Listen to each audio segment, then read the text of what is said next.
Hi, everybody. Hello, I'm Ryan. I'm Bethany. And we are Ryan and Bethany Board Game Reviews. And today we'll be talking about a Qwirkle, and this is designed by Susan McKinley-Ross, and it is published by Mindware. You guys, this may look like it is a lesson for children on how to colors and shapes, but you would be wrong if you thought that. It's actually for adults to teach them colors and shapes. At least how to pair them together. What you were trying to do is you were laying out these big wooden chunky tiles in a grid so that you are trying to get these sets of six colors or six shapes all in one color. This is one of those kind of classic games that people may have heard of before, but let me show you how to play. All right, to start off the game of Qwirkle, basically every player is going to draw 6 of those big chunky wooden tiles out of this giant bag here. I've got mine kind of pre-set up here on my Uber stacks, but basically what we're trying to do is we're trying to lay out these shapes or these colors into as big of a grid as possible. The more tiles we place, the more connections we make, the more points we are going to get. There are 6 colors and there are 6 shapes. When you are able to complete a set of one of those two things, either one of each color, like this row here I have, that would be 6 points, plus you get a bonus 6 points when you complete something like that. Same thing with the color or with the shapes. You've got 6 shapes, one of each there. When you're able to complete something like that, same thing. You get 6 points just for the shape, plus you get 6 bonus points for completing this set of them. Let's push those off to the side for now, and then show you how to play. The game's going to kick off by one person saying they can build the most amount of things. We've got 4 circles here, so we would say we can do something that's 4 across. And we would get 4 points for that because it's 4 shapes. We would refill our thing here. And let's just say it's our turn again. What's going to happen is you are going to either play one color or one shape. Let's say we've got, this is actually kind of perfect, they're not playing this. We're going to play one shape. We're going to play those little kind of starbursts there. What we can do is we can either do something like this. Now what would happen in that case, we've actually made 2 different lines. We made this little 2 line here of oranges, and that would be worth 2 points because there's 2 in the shapes. And then we've got a 3 that we displayed itself. That's worth 3 points for a total of 5 points. But in this particular case, because I just happened to draw it, I'm going to show you what happens in this situation. We can actually play one line, just like that. All we played was one line of shapes. However, it just happened to match up perfectly with another line of shapes in terms of colors. So we would get 2 points for the oranges, we would get 2 points for the yellows, we would get 2 points for the greens, and of course we'd get our 3 points for the shapes, for a total of 9 points. Of course we're going to refill like always. Usually it doesn't happen like that, usually it's a little bit more simple, something like adding on this to a row of yellows. That would be worth 3 points if we played that down because we made 3 in a row. It doesn't matter how many you add on, it matters how big the section is after you're done playing. One thing to note is you cannot have any duplicates. For instance, we cannot play a blue circle in this row of circles here. There's 6 colors. You can only ever have one of each color in a section. Same with the shapes. We couldn't do, a yellow circle in this row of yellows here because there's already a circle there. So we're going to keep on playing, always redrawing up to 6 tiles. Eventually we're going to come to the point where the whole board is, filled out really, really well. The bag is going to run out. We're going to keep on playing until one player runs out completely out of all their tiles.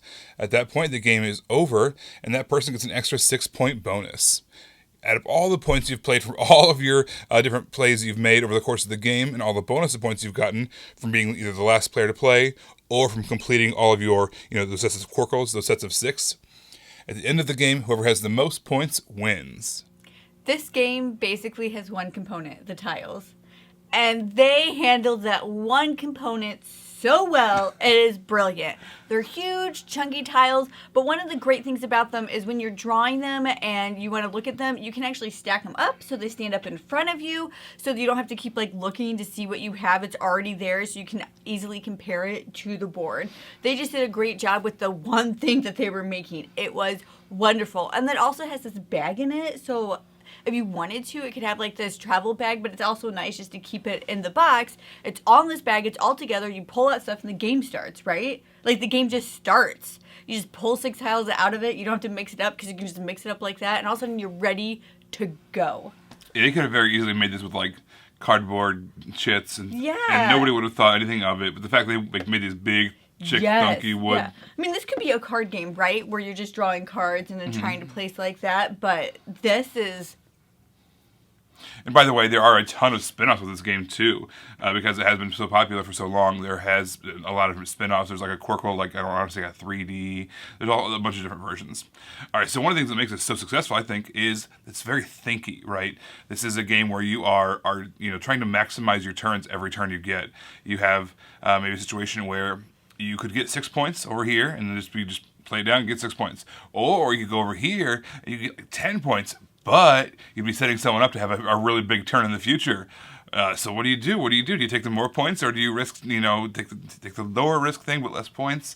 I love how every turn you have a chance to play, you are thinking, what's my best option long term here? Yeah.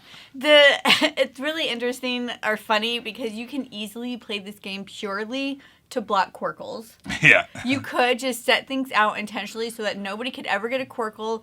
Unfortunately, that means including yourself, but that's definitely a way to play. As somebody who likes to play that way, I can't say that it's necessarily a winning strategy. But it really is frustrating to those who aren't trying that way. Yeah, and of course you block something off, and then later you draw that tile that now you can't get a Qwirkle in because you yourself dropped that off. You stopped it, but it's still fun that you can. I mean, you can not hate draft, but hate play if you wanted to. Yeah, definitely, for sure. This is a game that I taught to our 8-year-old daughter recently, and she's really clicked to it really easily. For whatever reason, the patterns and shapes just instantly clicked in her brain, and she became very good very quickly, which makes this... It proves to me this is a great family game. Yeah. This is a game that family members can play together. I wouldn't say kids, like younger kids. They're not going to see those bigger point combinations quite as easily.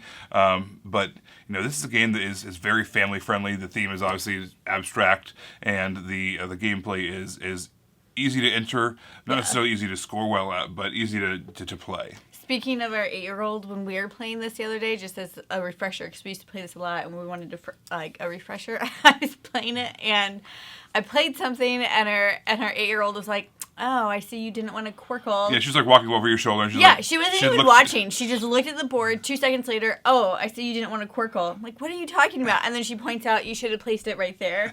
She just saw it, and I'm like, "Who are you?" This little Qwirkle savants. Yeah. It was I'm worried now for myself, not about your future. You're gonna be great. but because of that leads me into my overall thoughts. This is an excellent family game. It just really encompasses the whole family, and I also feel like if you have people in your life who really any variation of dominoes, or they like Scrabble but they wouldn't consider themselves gamers, this is definitely a game to bring to family gatherings. I feel it's concepts that they're already familiar with, so you're barely teaching them anything, but yet you're giving that introduction into the hobby gaming. So I feel like this is great for family games, and especially great if you have people in your life who, like I said before, already play Scrabble or any variation of dominoes. I mean, this would just slide right in. Yeah, I mean, this is family, like you said. Family is where this game shines. I don't see a lot of strategy gamers playing this game, although I'm sure that they'd enjoy it. I mean, they should play against our daughter. Yeah, no kidding. But the family setting is where this game shines. I think that's why it's been a hit for our daughter and for us. So it's not for everyone, for sure. But this has been a classic. It's been around for a little while, and it's done well because of the bridging that gap, like you said, between people who aren't gamers, wouldn't consider themselves gamers, and people who are. So yeah, we enjoy it. Qwirkle. Everybody, thank you so much for watching. Don't forget to subscribe so you can see our videos as they come out. Until then, you can find us on Facebook. We're Ryan Bethany Board Game Reviews. On Twitter, we're Ryan Bethany 1. And on Instagram, we are Ryan and Bethany. Bye, everybody. Bye.